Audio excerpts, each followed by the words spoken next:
तो hello everyone, welcome back to the channel. और मेरा आईबीपीएस क्लर्क प्री का एग्ज़ाम ओवर हो चुका है। मैं इस वीडियो में पूरा एग्ज़ाम एनालिसिस और एक्सपेक्टेड कट ऑफ बताने वाला हूँ। बेसिकली स्टेट वाइज है, तो मैं उड़ीसा का बात करूँगा क्योंकि उड़ीसा का कट ऑफ बहुत ही हाई जाता है। तो पहले बात करते हैं, एग्ज़ाम का सीक्वेंस इस बार था पहले क्वांट, फिर इंग्लिश, फिर रीजनिंग। सो पहले क्वांट सेक्शन जब मेरा खुला, मेरा एक अरिथमेटिक से खुला, तो मैंने उसको स्किप कर दिया।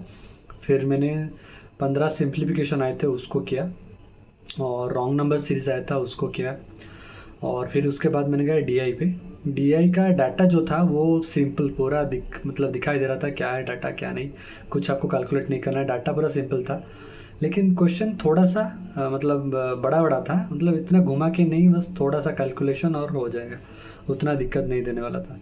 और बाकी जो थे सब सब अरिथमेटिक थे, वो भी इजी वाले। अगर आप फार्मूले पुट किए और थोड़ा थोड़ा आप, अगर आपको इसका मतलब ट्रिक याद है, तो उसको आप डेफिनेटली इजीली कर सकते थे। तो क्वांट में मैं 35 कर सकता था, लेकिन क्या करें, लास्ट में आंसर को लगाते लगाते रह गया। मेरा टोटल 34 हुआ है, 35 हो सकता था। क्वांट के एक्यूरेसी में मेरे को लगता है मतलब एक दो अगर हड़बड़ी में गलत हो जाए, लेकिन बाकी सब तो ठीक है। फिर बात करते हैं इंग्लिश में। इंग्लिश पहले मेरा खुला पैसेज, तो उसको मैंने स्किप किया। फिर गया फिलर्स आया था, सिंगल फिलर्स, वो इजी लगा मेरे को, मतलब डायरेक्ट एकदम। अगर आप ऑप्शन को एलिमिनेट करोगे ना तो आपका आंसर निकल जाएगा।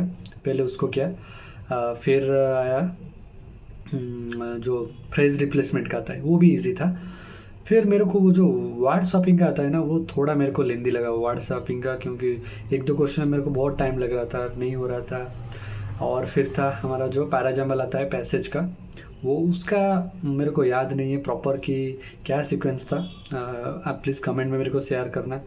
शायद कुछ लास्ट में एडीसी या ऐसे कुछ बन रहा था, जो भी है उसको, उसका तो मतलब वो वाला क्वेश्चन जो है मॉक में मेरा हमेशा गलत ही होता है, पता नहीं क्या होगा क्या नहीं। और एक था find the correct sentence, 3-4 sentence दिए थे। वो जो करेक्ट सेंटेंस वाला क्वेश्चन था वो ये सब इजी था। और फिर मैंने पैसेज अटेम्प्ट किया, पैसेज भी इजी था, उतना डिफ़िकल्ट नहीं था। वो था एक फॉरेस्ट के ऊपर, फॉरेस्ट फायर हो रहा है, वो the reason for the forest fire and how to मतलब कंट्रोल इट, उसी के मतलब इर्द गिर्द था ये।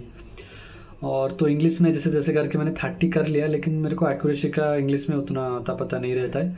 3-4 अगर गलत होगा तो हो सकता है। और वो जो पैराजम्बल वाला, उसका मेरा कोई आइडिया नहीं है। फिर खुला रीजनिंग।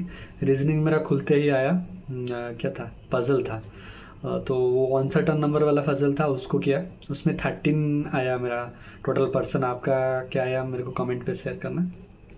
और था एक 6 पीपल का पजल में जो चॉकलेट दिए थे, वो उनके किसके पास ज़्यादा है किसके पास कम है, एक अरेंजमेंट का था पजल 6 पर्सन वाला। और एक था स्क्वायर बेस्ड पजल, जिसमें 8 लोग बैठ रहे हैं, 4 कॉर्नर में बैठ रहे हैं और इनसाइड फेस कर रहे हैं, और 4 लोग साइड में बैठ रहे हैं और आउटसाइड फेस कर रहे हैं, वो भी था। और एक मंथ बेस्ड पजल था, एक मंथ में मतलब 4 मंथ दिए थे, उसमें 2 डेट्स दिए थे, वो वाला पजल था। और एक डायरेक्शन सेंस का क्वेश्चन था। डायरेक्शन सेंस का क्वेश्चन इजी था, कुछ नहीं था उसमें। और सिलक्स था। मैं लास्ट को मतलब लास्ट मेरा 3 क्वेश्चन थे वो सिलक्स थे। और मिसलेनियस में बहुत सारे का अल्फ़ाबेट सीरीज़ आया था, उसमें एक नंबर था, उसमें एक क्वेश्चन था जिसमें हमको टी लगाना था लास्ट में। तो उसका उसका मेरा आंसर आया 2 करेक्ट वर्ड्स बन रहे हैं। आपका क्या है कमेंट पे शेयर करना। और मिसलेनियस में थे वो जो फॉरवर्ड बैकवर्ड आपको काउंट करना है वैसे।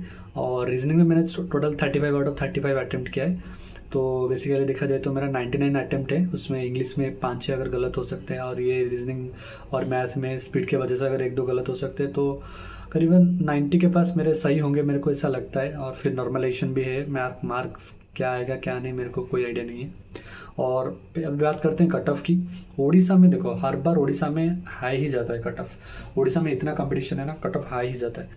और इस बार थोड़ा वैकेंसी पिछले साल से ज़्यादा है, तो मेरे को लगता है कि पिछले साल क्या था 87 पॉइंट कुछ था, तो इस साल मेरे को लगता है 85 के आसपास जा सकता है, नहीं तो वही उतना ही रहेगा। अगर मतलब इस बार मतलब कंपटीशन भी बड़ा है, तो क्या होगा क्या नहीं देखते हैं।